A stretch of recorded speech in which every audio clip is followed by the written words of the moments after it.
Hello, this is Patrice, and for the next hour, I will be reading from the June 9th issue of the front section of the New York Times on the Niagara Frontier Radio Reading Service.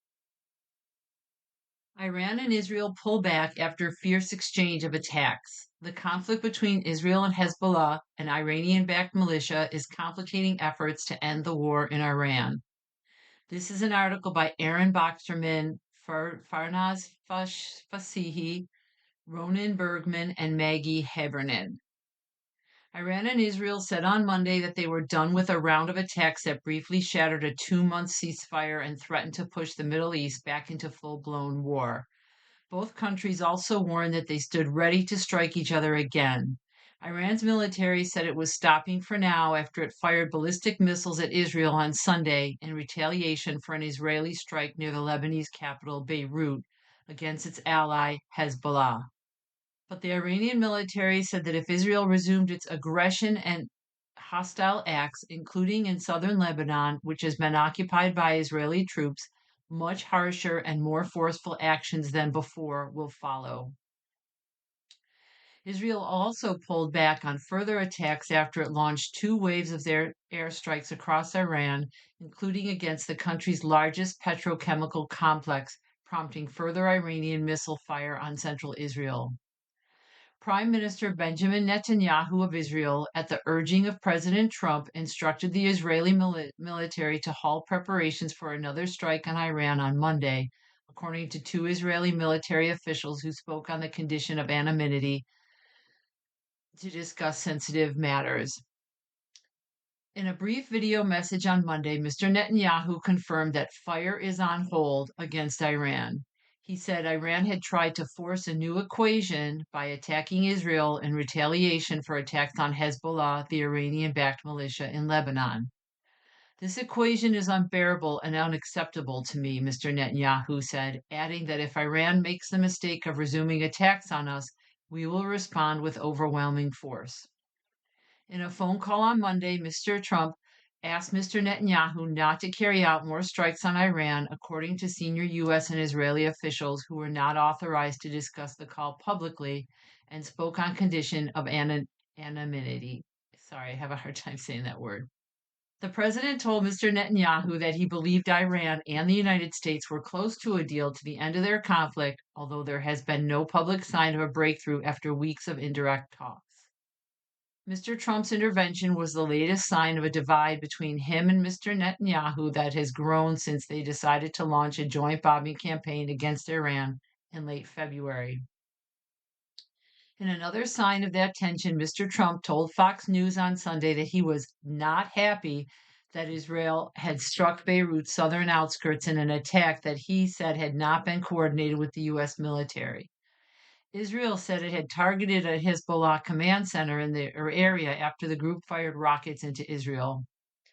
Last week, Mr. Trump confirmed in an interview with the New York Post that he had called Mr. Netanyahu crazy during a phone call and had used expletives to express his displeasure with Israel's military onslaught in Lebanon. Mr. Trump also told Fox on Sunday that he had a message for Iran after its latest assault on Israel. You've shot your missiles, that's enough. Get back to the table and make a deal. The strikes were the first between Israel and Iran since a ceasefire in April, which was supposed to pause the U.S.-Israeli assault on Iran and buy time for negotiators to hammer out a long-term peace agreement. After the latest exchange of attacks on Monday, Mohammad Bagher Ghalibaf, the Speaker of Iran's parliament and the chief negotiator with the United States, said that Iran had disrupted the equation of a ceasefire on paper and its repeated violations in the field. The authorities reported no casualties in Israel after the military said it had intercepted the Iranian attacks. The incoming fire set off an all too familiar cycle for Israelis whose nation has been at war for most of the past 3 years, as residents dashed back and forth to bomb shelters. Schools were also canceled and businesses were closed. We're in a never-ending loop of war, said Eugene Koval, 47, who works in hospitality in the port city of Jaffa, Israel. The only way out is through a political deal, but this government is incapable of getting on board with one. Jafar Miadfar, the chief of Iran's emergency medical services, said that 14 people had been injured by Israeli attacks in Mashahar, an industrial area that is home to Iran's largest petrochemical complex. A 15th person was injured in Tehran, Mr. Minafar said in a statement carried by Iran's state broadcaster, IRIB. The kindling for the sudden flare up was in Lebanon, where fighting between Hezbollah and Israel has raged, complicating Mr. Trump's push for a peace agreement with Iran. I'm skipping ahead to the end of this article. Analysts said Israel and Iranian leaders have both drawn a hard red line through Beirut, precipitating the latest escalation and threatening to return the countries to a wider war. Recent evidence suggests neither is willing to compromise, said Lena Khatib, an associate fellow at Chatham House, a research institute in London. And again, that is there. I did leave out some of that article. If you want to hear it in its entirety, please call us at 716-821-5555. Miraculous transformation: how Kim Jong Un fortified North Korea. He used the pandemic to ruthlessly tighten his grip on the country. Then he energized its economy by leveraging Russia's war in Ukraine. This is an article by Chao Sang-hoon, who has covered North Korea for 3 decades, reported from Seoul. During the pandemic, the North Korean leader Kim Jong un, who had long billed himself as invincible, made a stunning, teary eyed apology on national television. I'm really sorry, he said, as the coronavirus, coupled with food shortages and international sanctions, was ravaging his country. My efforts and sincerity have not been sufficient enough to rid our people of the difficulties in their life. But while ordinary North Koreans were suffering, Mr. Kim, 42, sees the crisis as a unique opportunity. Now he is brimming with competence. He is recognized at home and abroad as North Korea's most powerful leader to date, surpassing even his grandfather, the country's founder, because he has achieved the status of a de facto nuclear power. He started during the pandemic by shutting down the border with China, issuing shoot to kill orders to stop North Koreans fleeing across the boundary. He clamped down on trade and smuggling across the border, forcing his people to rely less on imports and more goods and produce more goods domestically. His campaign also targeted the informal markets where many had eked out a living, trading Chinese goods and foreign entertainment smuggled in on thumb drives ever since the devastating famine of the 1990s. By dismantling these underground markets, Mr. Kim strengthened the regime's monopoly over the economy and ideology. Enforcement was brutal. Those caught distributing K-pop or K-dramas were publicly executed. At the same time, he flouted international sanctions to steadily expand his nuclear arsenal. North Korea built a new generation of missiles capable of striking its nearest adversaries, South Korea and Japan, with nuclear warheads. It is also developing the means to target the American mainland through nuclear powered submarines and intercontinental ballistic missile technology. Mr. Kim also seized an unexpected opening abroad. As Russia struggled in its war against Ukraine, he gave it weapons and troops. Moscow reciprocated with weapons technology to help modernize North Korea's air defenses and other vulnerable parts of its military, along with badly needed food, oil, and even tourists. The two nations signed a mutual defense and cooperation treaty easing Pyongyang's economic isolation and lifting its international status. Since then, he has rebuffed any idea of renewing talks with President Trump or reconciling with South Korea. And his tilt toward Russia has prodded China to warm up to North Korea, a neighbor that Beijing views as hard to manage but whose hostility toward Washington gives it a diplomatic leverage. China's top leader, Xi Jinping, arrived in North Korea on Monday for a 2-day state visit, his first in 7 years. He is expected to underscore China's indispensable position as North Korea's dominant trading partner. The countries are already expanding trade again, resuming train service and adding more flights between Beijing and Pyongyang. They are close to completing a new modern road bridge across the Yalu River border, which is expected to facilitate bilateral exchanges, including an influx of Chinese tourists and aid.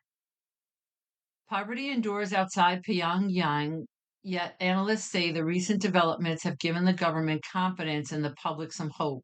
At his Workers' Party Congress earlier this year, Mr. Kim triumphantly declared that North Korea was in a glorious and more prosperous new era, a far cry from his weeping apology in 2020. People can now hope to have both sweets and bullets, the party said, referring to its policy of seeking both economic recovery and military prowess. To uncover how Mr. Kim pulled off this transformation, the New York Times spoke with more than a dozen post-pandemic defectors, interviewed experts with inside connections, and scrutinized state media and leaked regime documents. Yuru Ishimaro, the chief editor of the Japan-based Asia Press International, which has clandestine correspondents inside North Korea, said, "In the past few years, Kim Jong-un has traveled from hell to heaven." Again, this is actually an exceedingly long article. And if you would like to hear it in its entirety, do call the service at 716-821-5555. How the drive to find a conspiracy against Trump rocked the Justice Department. The push to investigate what the president allies saw as a deep state cabal intent on taking him down set up cascading crises, ended careers, and undercut the department's credibility with judges. This article is by Devlin Barrett. It was an investigation long sought by Kash Patel, the FBI director, and it was announced not in court papers, but through a haze of cigar smoke on Joe Rogan's podcast in early June of last year. Mr. Patel's prized criminal inquiry, known as the Grand Conspiracy Case, sought to tie together actions by a group of people that President Trump blamed for various investigations into him, going back to the examination of possible ties between his 2016 campaign and Russia and extending into events surrounding the 2020 election and the criminal prosecutions of Mr. Trump in 2023 and 2024. In the view of Mr. Trump and his supporters, there was a deep state cabal that had thought across multiple administrations and agencies to bring him down. Mr. Patel told Mr. Rogan he had found a secret room of evidence inside FBI headquarters confirming his long held suspicions. "You know how I caught these guys?" Mr. Patel asked. "Because these guys were so arrogant they would write everything down, and I found the documents." To Mr. Patel, those documents, found in government burn bags, large brown paper bags with red and white stripes used to store papers designated for destruction, justified a sweeping investigation of former officials. To the former officials and the career investigators who looked at the evidence, the papers in the burn bags were nothing like a smoking gun. The administration's efforts to find prosecutors willing to pursue such theories became a defining feature of the Trump administration's politicization of the Justice Department and the internal resistance to it. New details of how that period unfolded show how Mr. Patel's drive to target critics of the president set off cascading crises with U.S. attorneys' offices, derailed distinguished careers, and undercut the Justice Department's credibility with judges. This account is based on interviews with multiple people with knowledge of the effort, all of whom requested anonymity because they were not authorized to speak publicly. Asked for comment on this account and the roles of Mr. Patel and other officials, a Justice Department spokeswoman, Emily Covington, said the department enforces federal law fairly, consistently, and without regard to politics, adding that all investigative and prosecutorial decisions are grounded in evidence and the law. On July 14th, barely a month after Mr. Patel told millions of podcast listeners about a supposed vault of dirty secrets, Todd Gilbert became the interim U.S. Attorney for the Western District of Virginia. Hours after he was sworn in, Mr. Gilbert got a phone call from Mr. Patel that would wreck his new job. On his first day, employers are still getting their work email set up. The new U.S. attorney was told by Mr. Patel to pursue the grand conspiracy. Mr. Patel instructed him to investigate how classified documents have been placed inside burn bags found inside room 9582 of FBI headquarters. Some of the documents related to the events of 2016 and 2017 that Mr. Patel wanted examined, specifically the actions of James B. Comey, who was the FBI director at the time, and John O'Brennan, who had been the CIA director. Mr. Patel wanted both men investigated for lying to Congress and suggested that the documents supported them. His call to Mr. Gilbert was unusual. FBI directors do not typically assign U.S. attorneys to open cases. Such a directive, particularly for high profile investigations, would normally come from Justice Department headquarters, and investigators that involved purported lies to Congress were assigned to prosecutors in Washington, not in Roanoke, Virginia. It is also strange to give such a weighty assignment to a U.S. attorney with little authority to question orders because he was still awaiting confirmation by the Senate. After this article was published online, an FBI spokesman, Ben Williamson, disputed that Mr. Patel had assigned the case involving Mr. Comey to Mr. Gilbert. But the administration had good reason to think of Mr. Gilbert as a loyal and willing hunter. A lifelong Republican with strong ties to Virginia's GOP leaders, he had given up a powerful position in the state legislature to become the U.S. attorney. The premise of the grand conspiracy was that Mr. Comey and his allies had concocted the FBI's investigation of Russian interference in the 2016 presidential contest to damage Mr. Trump, and that conspiracy extended into the 2020 election and the 2022 appointment of Jack Smith as special counsel to investigate him. To Mr. Patel, the case consolidated years of his complaint and accusations about Democrats and national security officials. To many Justice Department veterans, the case looked more like Frankenstein's monster, a motley assortment of long dead investigations that were now supposed to be stitched together and brought to life. Sorry, folks, I'm picking all very long articles today, so you know what I'm going to say.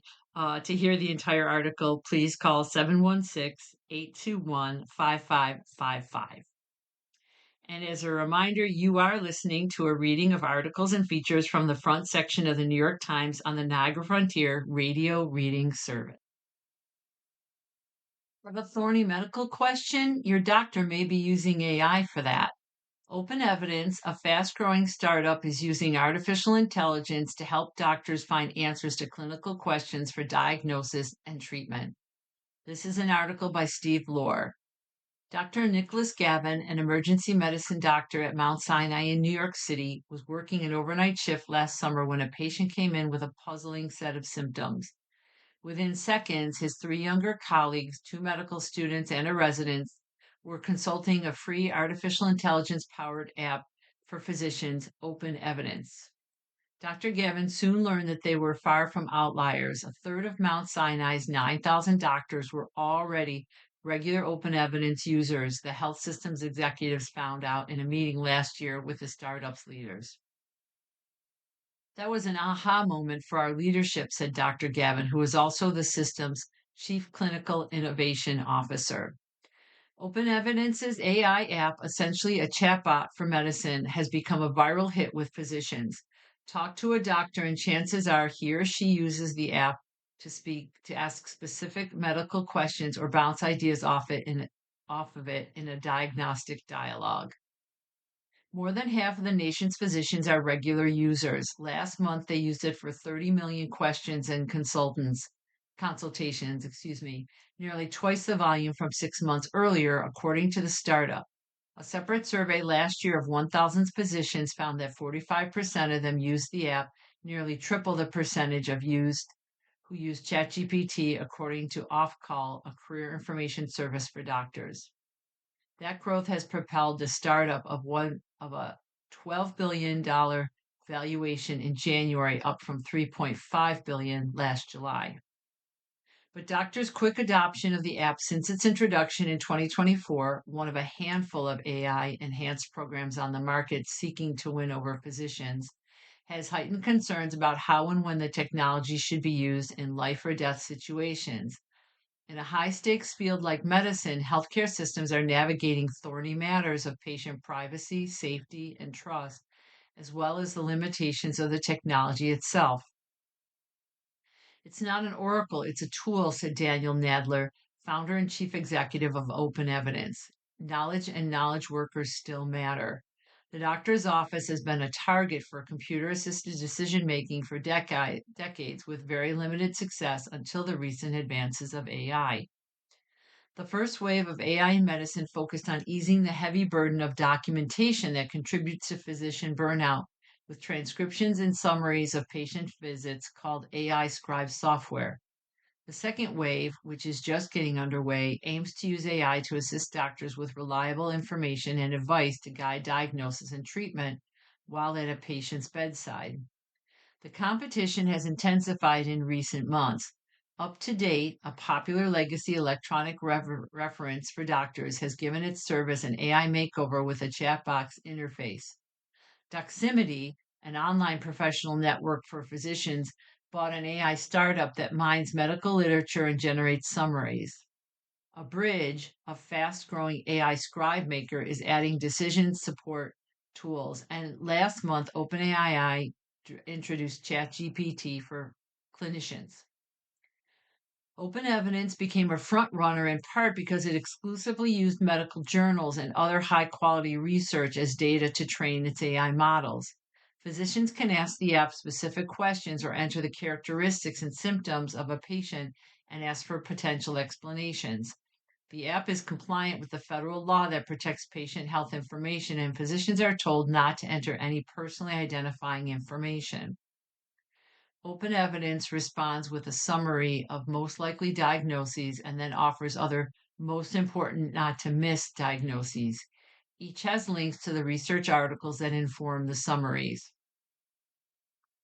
AI is solving some of the problems that have long plagued the practice of medicine, said Dr. Raja Eli Abdul Noor, Chief Clinician Innovation Officer at NEJM Group, which publishes the New England Journal of Medicine. These tools just didn't exist before, and that's why people are so excited about them now. Yet the early enthusiasm should be tempered with a large dose of caution. Medical experts agree. The research so far into the benefits and shortcomings of AI in medicine is decidedly mixed. Again, I'm just fast forwarding to the end of this article. Progress will require a patchwork of solutions from hospitals, medical schools, and private companies. Whether open evidence thrives and plays a role in that long term future remains to be seen, but it represents a step in that direction, Dr. Gavin said. Again, to hear the entire article, the number 716-821-5555. Now for something a little less serious, excuse me. Artisanal or exploitative, unraveling the story of Mexico's World Cup jerseys. Mexicans are enraged after viral videos claimed Adidas exploited indigenous women to sew World Cup jerseys. We traveled into the mountains to speak to the artisans themselves. This is an article by Jack Nikas. By Jack Nikas. It began as a feel good story. Someone, somewhere, a Mexican apparel company, posted online wondering why Mexico's World Cup jerseys couldn't be embroidered by some of the nation's indigenous artisans. It was an idea that could bridge Mexico's past and present, the company argued, while lifting some of its most vulnerable out of poverty. The next day, Adidas called. Last month, 2 years after that call, Adidas and Someone Somewhere unveiled versions of the Mexican national team jersey embroidered by hand by 150 Nahua women high in the mountains of central Mexico in a tiny town called Napan. Adidas flew two of the artisans to Germany to induct the jerseys into a company archive. Someone somewhere brought others out into the field for one of Mexico's last friendly matches before the tournament starts this week. And the jerseys, despite costing more than $200, sold fast. Then Mexican activists said the story had a much darker side. Finally, we know all the murky details behind the Adidas collaboration with the artisans of Napan. Luz Valdez, a Mexican activist and influencer, said in a video last month to her combined 1.3 followers on TikTok and Instagram. She accused the companies of exploiting the Nahuatl women while profiting off their image. The artisans were not even allowed to use their traditional sewing method, she said, instead, learning more contemporary techniques. One claim in particular took hold. The women were paid 36 pesos or $2.06 an hour to embroider jerseys that cost as much as $285 each, she said, citing unnamed sources. That would be 9% below Mexico's minimum wage. I'm angry, she said to the companies, because you knew exactly what you were doing. Her videos rocketed across Mexico, racking up millions of views. News outlets covered the story, politicians responded to it, and thousands of people left angry comments, some saying the companies were even more evil than they had thought. But little had been said by the Nuahu women, so we traveled into the mountains to speak with them ourselves. Into the workshop. We arrived on May 31st to a commotion in Napan's Cultural Center. Groups of Nahua women trudged up a hill in their traditional embroidered dresses, and a team of smartly dressed government types were getting out of an SUV. More than a mile above sea level, this town of 2,000 Nahua people was suddenly at the center of a national controversy, and Marina Nunez Baspalova, a top cultural official from Mexico's leftist government, had booked a last-minute trip to respond. Speaking to dozens of Nuahu women, Ms. Nunez Baspalova offered them free government training in textiles, as well as a workshop on how to eliminate intermediaries and sell directly to consumers. Multinational companies enrich themselves off the value you give to these pieces, she said. You yourselves are a value, and from that value, you don't earn what you're owed.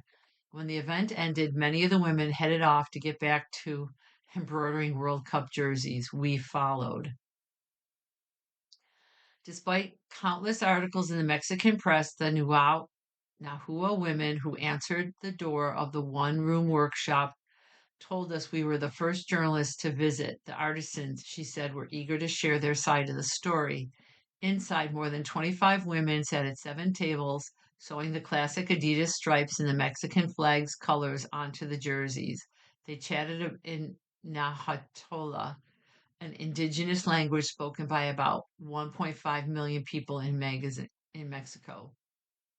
I began asking questions and they switched to Spanish. Then virtually all of them contradicted the national narrative. Honestly, this job is much better than anything else, said Monica Marin, 45.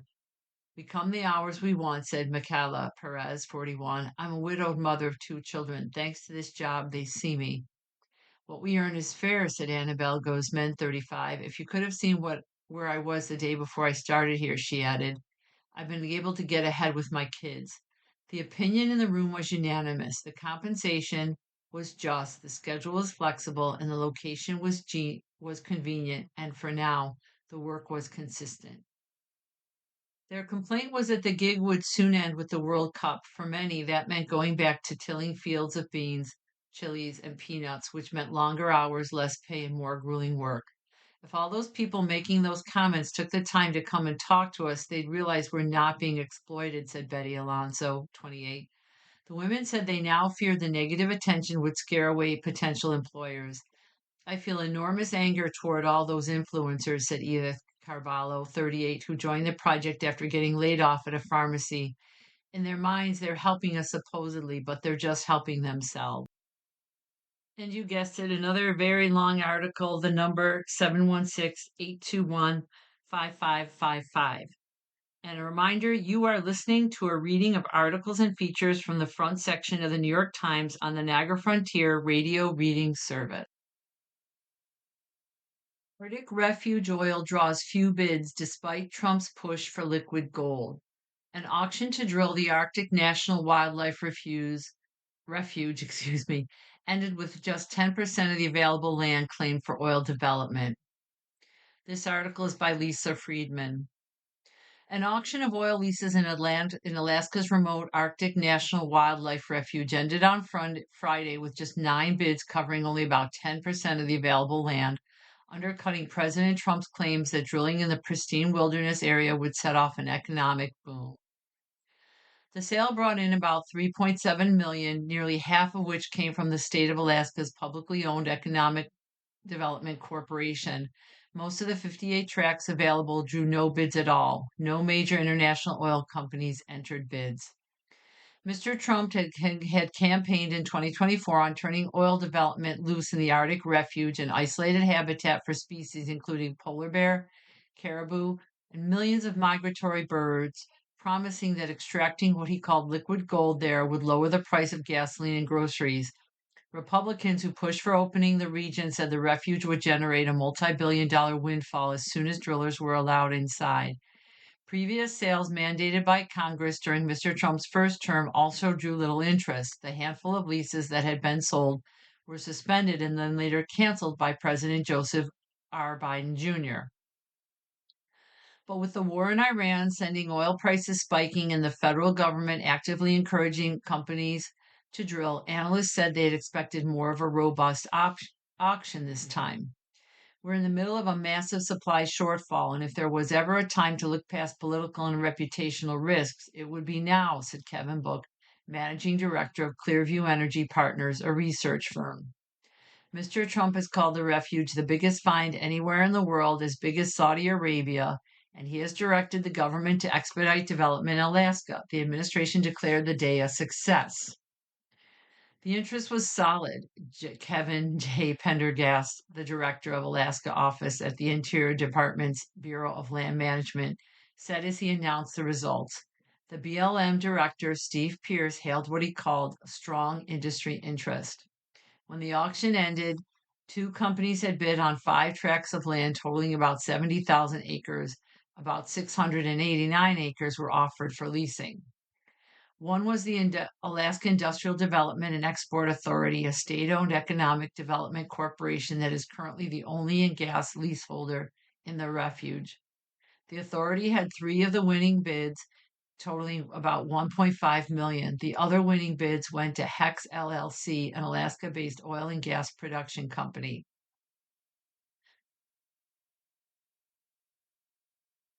Mr. Book said he believed that many of the largest oil and gas companies had stayed away because of the logistical challenges of drilling in such remote territory, as well as concern that a future administration could cancel the leases again. The top Democrats on environmental committees in Congress, Senator Edward J. Markey, Democrat of Massachusetts, and Representative Jared Huffman, Democrat of California, called the result an embarrassment for the Trump administration. In a joint statement, they called the auction an insult to our entire country by sacrificing and selling off America's public lands for pennies on the dollar. Senators Lisa Murkowski and Dan Sullivan, both Republicans of Alaska, did not respond to requests for comment. The Arctic National Wildlife Refuge spans roughly 19 million acres along the north slope of Alaska. One of the last truly wild places in the United States, it is home to migrating caribou, polar bears, musk oxen, millions of birds, and other wildlife. It also includes land considered sacred by the Gwich'in, an Alaska Native group. But the refuge is estimated to contain as much as 11.8 billion barrels of recoverable oil, according to the U.S. Geological Survey, though many experts believe that estimate is based on old data. The Alaska Corporation currently holds leases in the refuge, but there is no active drilling. Environmental activists say the tepid sale results and the absence of major oil and gas companies would evidence that the market has little interest in the Arctic refuge. The government spent public money to hold an auction no major company showed up for, and that tells you everything you need to know about the economics here, said Bobby McEnany, Director of Land Conservation for the Natural Resources Defense Council, a nonprofit environmental group. Alaska Native communities were divided over the auction. Members of the Gwich'in Steering Committee, who have been fighting oil and gas development in the region for decades, argue that drilling threatens in areas they call Izikikwatin Gwandai Gudlet. Sorry, tried my best there. The sacred places where life begins, and the porcupine caribou herds that indigenous communities have relied on for thousands of years. We will continue to fight the Trump administration's leasing program and work with our friends and allies to protect this sacred and irreplaceable landscape from development of any kind. Kristen Moreland, executive director of the Greenwich Steering Committee, said in a statement. Other Alaska Native communities have argued that the oil and gas development is critical to economic development. It's a step forward as far as we're concerned, said Nagruk Parcherek, president of Voice of the Arctic Inupiat, which represents Inupiat leadership organizations on the North Slope and supports oil and gas projects. We look forward to continuing to advocate for it and for the overall self determinations of the folks on the North Slope. The controversy over drilling in the Arctic National Wildlife Refuge has spanned almost 50 years. Alaska officials and many Republican lawmakers have long sought to allow drilling there, citing the jobs and revenue it could create. But the refuge was protected for decades, largely by Democrats in Congress. That changed in 2017 when Republicans in control of both houses of Congress and the White House pushed through a tax bill allowing sale of leases of up to 1.5 million acres in the refuge. 2 weeks before Mr. Trump left office in 2021, the Interior Department held the first auction. It was a dud. So was the second auction in 2025, ending without a single bidder. There will be 3 more sales in the Arctic refuge between now and 2035, all mandated in Mr. Trump's domestic policy bill that passed last year. Trump nominates Blanche for Attorney General, setting up confirmation fight. As acting Attorney General, Todd Blanche has shown a willingness to execute the president's maximalist demands. Whether the Senate will confirm him remains unclear. This is an article by Devlin Barrett and Glenn Thrush. President Trump on Monday nominated his former personal lawyer, Todd Blanche, to serve as Attorney General, elevating a loyal and trusted ally who, as the acting Attorney General, has shown a willingness to execute Mr. Trump's maximalist demands. The announcement, teased by White House officials last week, paves the way for a potentially contentious confirmation fight after intense public scrutiny of Mr. Blanche over his role in an administration push for a $1.8 billion fund to pay those claiming they were victims of government mistreatment. The proposal raised the possibility of funneling taxpayer money to Mr. Trump's most ardent supporters, including rioters who attacked the Capitol on January 6, 2021. The nomination was disclosed in a notice on Monday on the White House's website saying that Mr. Trump had sent Mr. Blanche's name to the Senate. It remains unclear if Mr. Blanche, who promoted an expansive view of executive power both as Mr. Trump's defense lawyer and as the Justice Department's second in command, will have sufficient support in the Senate to be confirmed as tensions grow between the White House and congressional Republicans. A confirmation hearing for Mr. Blanche could pose a tricky political test for Republicans as the party prepares for midterm elections this year. A recent closed-door meeting between Mr. Blanche and Senate Republicans was described as blistering, with dozens of lawmakers sharply criticizing Mr. Blanche over the $1.8 million fund. Even as Senate Republicans demanded that the fund be scrapped as a precondition for passing a major immigration enforcement bill, they ultimately did not impose any limitations on such payouts. The failure to pass restrictions suggested that their unhappiness with the White House may have ebbed, possibly easing the way for Mr. Blanche's confirmation. Mr. Blanche's path to the permanent appointment he has long coveted will also be complicated by lingering anger and unanswered questions related to his handling of the release of millions of pages of investigative files related to the convicted sex offender Jeffrey Epstein. In recent years, his predecessor, Pam Bondi, who was fired in April after Mr. Trump privately vented over her failed efforts to prosecute his political enemies, placed primary responsibility for the release of the files on Mr. Blanche during an interview with a House committee. Mr. Blanche, a former federal prosecutor in Manhattan, has shed his reputation as mildly moderating voice within the department as he has energetically pursued a job whose main prerequisite, in the view of current and former officials, is never saying no to the boss. A wide range of former law enforcement officials have sharply criticized Mr. Blanche's brand of justice, saying he has deployed prosecutorial power to punish Mr. Trump's perceived foes and, in the process, badly damage the department's reputation with the courts and the public. As acting Attorney General, Mr. Blanche has taken a series of actions against Trump targets, including greenlighting the indictment of James B. Comey, the former FBI director, for posting to social media an image of seashells arrayed to read 8647, which Mr. Blanche has described as a credible threat of violence against a sitting president. The phrase 86 is a slang term evolved from restaurant parlance for throwing something out or running out of a menu item, and 47 refers to Mr. Trump, the nation's 47th president.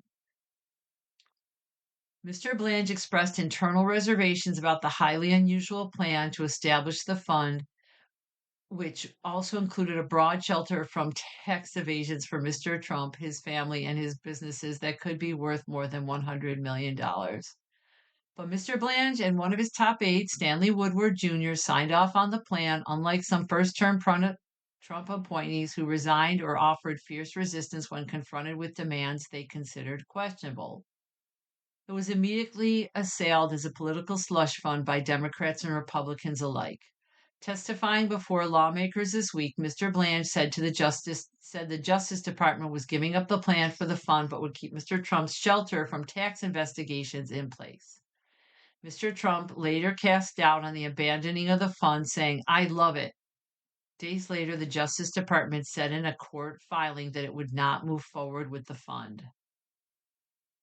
I'm just going to fast forward to the end of this article. Since becoming the Deputy Attorney General in early 2025, Mr. Blanche has executed sweeping changes at the Justice Department, where he has proudly described firing more than 200 agents and prosecutors who worked on cases involving Mr. Trump or his allies. He has also talked of being at war with federal judges. Again, to hear the rest of this, 716-821-5555. Neo-Nazi Party member loses close mayoral race in Germantown. Despite losing in the runoff, his relative success capped a growing realization in Germany that voting for the far right, even within living memory of Adolf Hitler, is no longer considered taboo.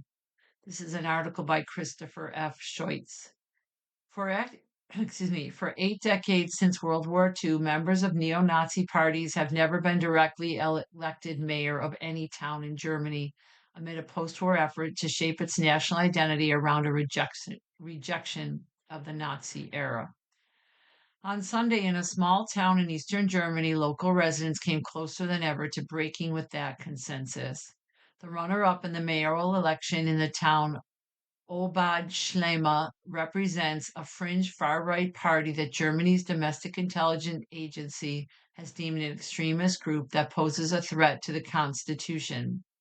The candidate, Stefan Hartung, says he's not a neo-Nazi, but acknowledges that he is still a member of a larger party that Germany's highest court has ruled is similar in nature to National Socialism, a former term for Nazism. Though just 19,000 residents live in the town, Mr. Hartung's presence in the runoff after winning the first round of voting in May set off tremors across the country. He ultimately lost the second round on Sunday, winning 47% of the vote compared to 53% for his opponent, according to the preliminary results provided by the city. But his relative success kept a growing realization in Germany that voting for the far right, even within living memory of Adolf Hitler, was no longer considered taboo. Germany's biggest far-right party, Alternative for Germany, or AfD, is leading national polls and is projected to win 2 state elections in the fall. It represents a historic break, the likes of which we have not seen since the federal government was established in 1949, said Benjamin Hohn, a political scientist in Chemnitz, a nearby city, who studies the far right. The deterrent effect of National Socialism no longer seems to matter, Mr. Hohn added, at least not among certain segments of the population. Mr. Hartung represents the Free Saxons, a tiny party that the state of Saxony to secede from Germany so as to more easily deport migrants. Oh, the tiny party that wants. Sorry. Mr. Hartung represents the Free Saxons, a tiny party that wants the state of Saxony to secede from Germany so as to more easily deport immigrants. Sorry for that. According to the German Domestic Intelligence Agency, it is led almost exclusively by well known, long standing representatives of the right wing extremist scene. Again, I'm just going to fast forward to the end of this article. Right wing populism is something akin to a portal that allows people to wander into the anti democratic sphere, Mr. Hone said. Once you have passed through this gate, the core ideology of right wing extremism awaits at the end. Again, to hear the whole article, 716-821-5555. You are listening to a reading of articles and features from the front section of the New York Times on the Niagara Frontier Radio Reading Service. One is the Pope, the other an atheist. They both oppose Trump. Pope Leo XIV and Prime Minister Pedro Sanchez of Spain, who met on Monday, have recently clashed with President Trump. Their motivations, however, may be different. This article is by Jason Horowitz. When Pope Leo met in Madrid with Spain's left-wing Prime Minister Pedro Sanchez on Monday morning, they represented, at least to many liberals, a powerful duo joining forces to lead the opposition to President Trump. They have the same voice when it comes to speaking out against Mr. Trump, Cardinal Jose Cobo of Madrid said. Pope Leo has drawn the president's fury for criticizing the war in Iran and later saying that he had no fear of the Trump administration. Mr. Sanchez has battled Mr. Trump on everything from NATO spending to the migration policy to his opposition of the wars in Gaza and Iran. Their motivations, though, are seemingly different. If the Pope was dragged into the fight by Mr. Trump, Mr. Sanchez happily jumped in. Mr. Sanchez is perhaps Europe's most accomplished political escape artist after wriggling free from countless crises during his 8 years in power. His most recent high wire act has been to seize on international cores with Mr. Trump to raise his global profile and distract from troubles at home, especially the corruption and scandals and accusations now swirling around his former allies and family. Appearing with the Pope will help Sanchez with his external public image, said Joseba Loazu, a professor at Cardinal Cisneros University and author of A Brief History of the Catholic Church in Spain. Meeting the Pope at the Vatican's embassy in Madrid on Monday, Mr. Sanchez sought to underline their connection by giving the pontiff a Spanish olive bonsai tree that was, Spanish government said in a statement to the reporters, a universal symbol of peace, dialogue, and understanding, values shared by Spain and the Vatican. Mr. Sanchez's relationship with the Pope may not matter much in Spain, an increasingly polarized country where feelings about the prime minister were already deeply entrenched, Mr. Loazo said. The great hope for Mr. Sanchez, he suggested, would be Mr. Trump seizing on Monday's Madrid meeting to attack them together, potentially upgrading the prime minister's global status and invigorating his base. On the face of things, the two men have little in common. Mr. Sanchez is a self-declared atheist, a staunch defender of abortion rights, and an opponent of Catholic involvement in public education. But to hear him tell it, he is also singing from the same hymn sheet as Pope Leo.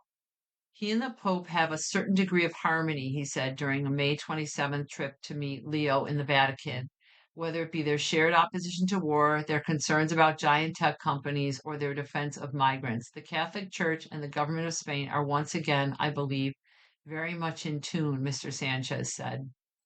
He called Leo a moral compass as they navigated with common sense against irrationality and the law of the jungle. When Spain let passengers from a cruise ship infested with hantavirus dock in the Canary Islands in May, Mr. Sanchez responded to local criticism by citing the explicit recognition expressed by none other than the Pope for the solidarity and empathy shown by the people of the Canary Islands. Spain's Catholic prelates have tried to avoid too strong a comparison. Joan Planellis, the Archbishop of Tarragona, acknowledged that when it comes to immigration, opposition to war, and the need to regulate tech giants, certainly. On these topics that seem more left wing, if we speak politically, there's a certain harmony, but not on abortion, euthanasia, and other delicate topics, he said. Cardinal Cobo added that Mr. Sanchez's agreement with the Pope on some issues did not mean he should use him as a political shield, especially because they still disagreed on many matters.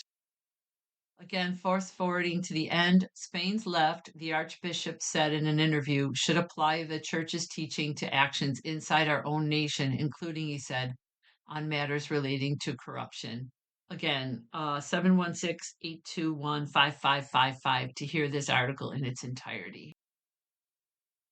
New York City's most patient soccer fans are ready for the party. Uzbekistan is new to the World Cup. Norway and Haiti haven't been there in decades. For expat communities all over the city, the wait is nearly over. This article by Andrew K. The great agony of the World Cup for its most ardent fans stems from its scarcity, like if Christmas came only every 4 years. That gap between tournaments, mulling missed chances, craving the high of competition, awaiting the opportunity to do it all again, can feel interminable. So imagine the angst of those forced to wait even longer than that. In New York, they are everywhere. Soccer fans from around the globe enduring decades without the pleasure of seeing their teams on the biggest stage of the world's most beloved sport. But there is only so much one can take. This month, a mass exhalation will ripple through the five boroughs as the expansion of the tournament from 32 teams to 48 has blown open the doors of the World Cup to a crop of debutantes and otherwise long absent nations. Consider Uzbekistan, a soccer crazed country with an equally fanatical diaspora, much of it concentrated in South Brooklyn, where news of the team's first ever qualification was met with elation. We've been waiting for years, said Abdulmalik Ahmedov, the president of Mahala USA, a community organization supporting Uzbek immigrants. Everyone has excitement in their hearts. Jordanians and Cape Verdeans and Curacauans and the three other first timers will be relishing the newness of this moment too. And then there are Haitians, Congolese, Norwegians, and others for whom the World Cup spotlight until this year has faded into a decades old memory. A spot in the tournament has awakened a dormant sense of soccer pride for each community. Now, across the city, lifetimes of waiting have given way to flurries of action as long suffering fans aim to extract the maximum from this moment to make memories that will only need to sustain them, hopefully, for no more than 4 years.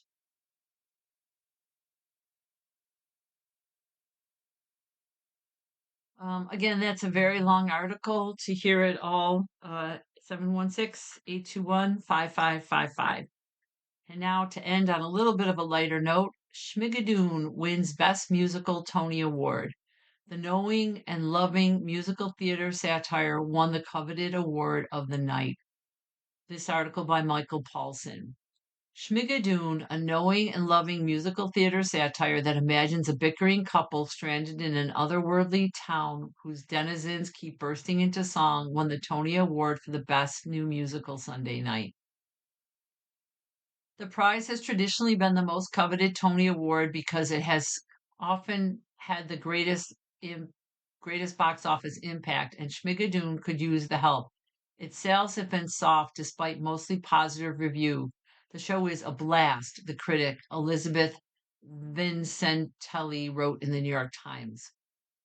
In a weak season for new musicals on Broadway, Schmigadoon beat out its main competitor, The Lost Boys, a spectacle-heavy teen vampire musical, as well as the charming two-hander Two Strangers Carry a Cake Across New York and the Celine Dion spoofing comedy Titanic.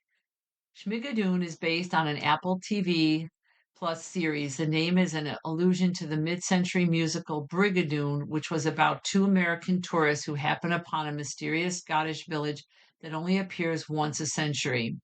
In Schmigadoon, a couple on a retreat in an effort to repair their relationship gets trapped in a village filled with stock characters reminiscent of characters in Golden Age musicals, and they are prone to song and dance numbers that nod to classics from that area and beyond.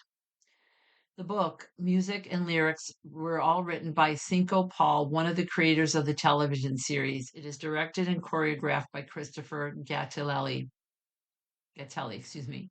The show had one previous production, which was staged in Washington last year as part of the Broadway Center stage program at the John F. Kennedy Center for the Performing Arts. The program did not survive as the Trump administration took over the Kennedy Center. Schmigadoon opened April 20th at the Nederlander Theater, where it continues to run. The show is planning a North American tour starting next year in Baltimore and has also reached a licensee deal that should eventually lead to a community and school productions. The Broadway run is being produced by Broadway Video, a company founded by Lorne Michaels, the Saturday Night Live creator, who was a key producer of the Schmigadoon television series, as well as No Guaranteed Productions, founded by Christine Schwarzman. It was capitalized for 12.9 million according to the show's publicist, less than the 15 million maximum reflected in a Securities and Exchange Commission filing, and it is not yet clear whether it will recoup those capitalization costs, although the Tony is likely to help.